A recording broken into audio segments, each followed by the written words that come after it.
Hey everyone, Bricktician here, and today I'm talking about Lego narrow gauge track.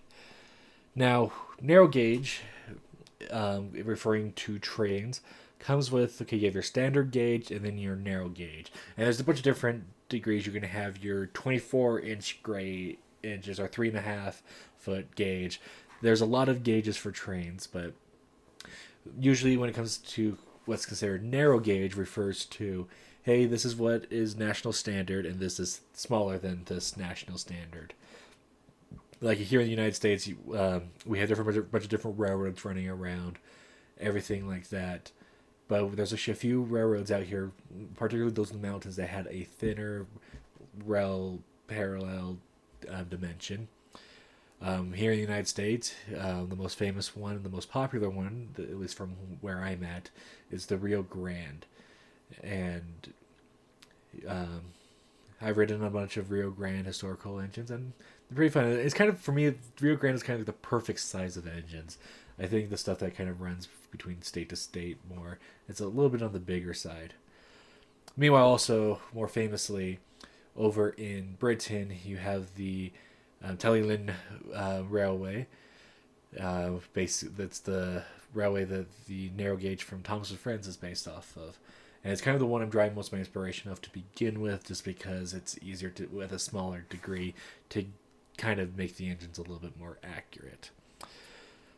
So now we got narrow gauge out of the way. Let's take a look at the Lego side of things. So, Lego narrow gauge track first started with the Lego Indiana Jones Temple of Doom set. Now, this set is one of my favorite sets of all time. I think it's one of the best Lego Indiana Jones sets, and I love it. I saved up for like 6 months to get the set. I got it. It's still built, and it's now currently in storage, waiting to be cleaned, and I still need to do a review for it. But I love this set, but it was the only instance of the Lego narrow gauge track being available in dark gray. So this made the dark gray track pieces extremely limited and extremely sought after, because if you want to build a narrow gauge layout that's just like the normal Lego tracks, you gotta have these pieces. But I say you gotta, but that's not quite true.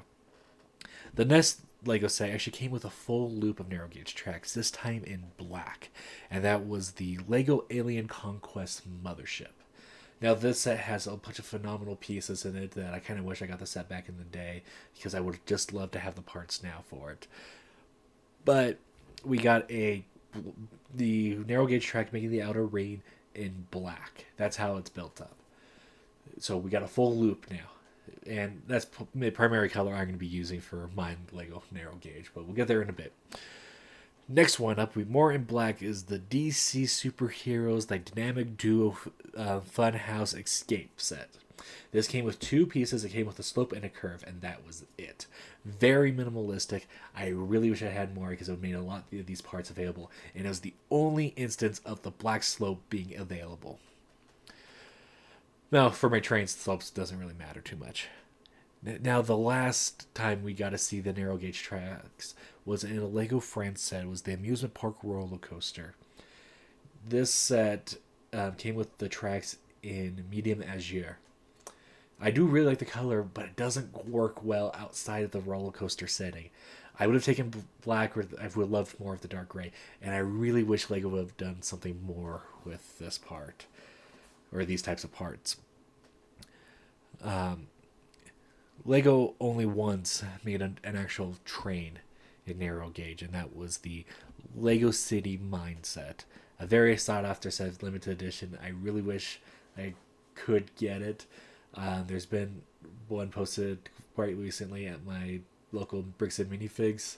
I really want it. It's just I can't put the money down for the cost of it right now, sadly. Maybe one day, but right now I can't. But yeah, it's a big frustration, because there's YouTubers out there um, that do stuff with Lego narrow gauge, and they buy third-party parts, 3D print parts, etc. I actually worked with um, one of them on one of his live streams, and just kind of helped with the um, the construction of his motorized bogie for his narrow gauge tracks, but he's building on a more micro scale, and that is Larry's Lego, which I will leave a link to his straight down the comments below and in his video, and just him talking about that stuff in his channel as a whole. All that, of course, will be in the comments or the description of the video down below. But yeah, I really highly recommend his videos, especially if you like Lego Trains and Thomas, because he has such a unique build way that he builds with it.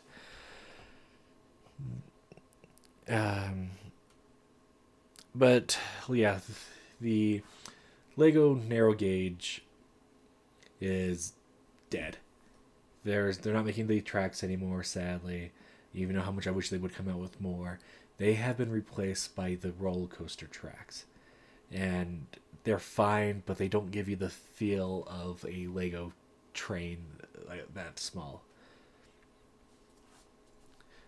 But I guess without further ado, let me jump over to the camera and I will start showing you my Lego narrow gauge that I have been able to build over the last couple of years. On my little loop that I have with my engines that I have built so far, built for stuff. First off here we have the engine. This is based off of Wilbur Autry's model of Jennings on the mid-solar layout. I found these red wheels and I wanted to build a train with red wheels, and the one I thought I could actually build the parts I had was Jennings, so that's the reason I built that particular locomotive. I guess jumping from the front to the end of the train, we have this brake fan right here. I done it in bright light yellow. I just wanted it to be a little bit more unique and just kind of. That's not a color I can really use too much since I don't really have much of it, so I thought it would be a nice little splash of color at the end here. And now, right in the center, we have the gray block. Now this is a very interesting bit of rolling stock. You can see the wheels don't match the others. I try to hide that as much as I possibly could. This is the motor car. This is where the motor sits, and every time I want a train to run on its own, I need this car. Now, to decouple it, to show you this a little bit more, this part of the part that you would be most interested in if you want to get into Lego narrow gauge like me. The front right here has this rounded end here, since it's going to be pushing. I wanted it so that there was no problem with buffers getting caught on it or chains or anything like that. And plus, if it's pushing it, that's usually fine. It's the same on both sides, of course. I just kept it gray because I don't want to pay too much attention to it. The top of it comes off for here with these rounded ends to keep things in place. The two little slots be here. Got the power or the circuit cube stuff in here. And there's when I got it. So got the motor in each axle, so each wheel has its own axle. Yeah, I can pull the circuit cube up and attach right here to charge it, but it's not really meant to come out. And I can flip the switch. This is just sits on top because I have to kind of throw the switch on and throw the roof on when I start running it, because everything afterwards is going to be chained. Now, one thing with the chains as well is that if I use the normal 5-link chain, I feel like this is too far behind the car for it to look natural. So what I ended up doing is rotating it twice around, so that the chain gets kind of buckled up a little bit and brought in quite a bit closer. Now I can throw the switch. I can either have a Bluetooth mode or on mode, and I throw it just into on because I just want it to run, and then I can just throw on the roof, and there we go. It'll run. It is quite a loud motor. Oops, got caught. And yeah, it just kind of runs. I do actually really quite like it. And you can see I'm working on some tile work on that side to try to give some ties to my black track loop. So yeah, this is my engine of Jennings running for the actually very first time, which is really cool. But I have built more than just this one locomotive right now that I wish to show off, and actually I've already showed off this locomotive, so give me a moment. So here we now have Rusty pulling the train. Really excited about this. I think I've shown off this diesel before, and I'm just really excited to have uh, these trains done run. And I guess without further ado, I'll just let you enjoy them running for a minute or so.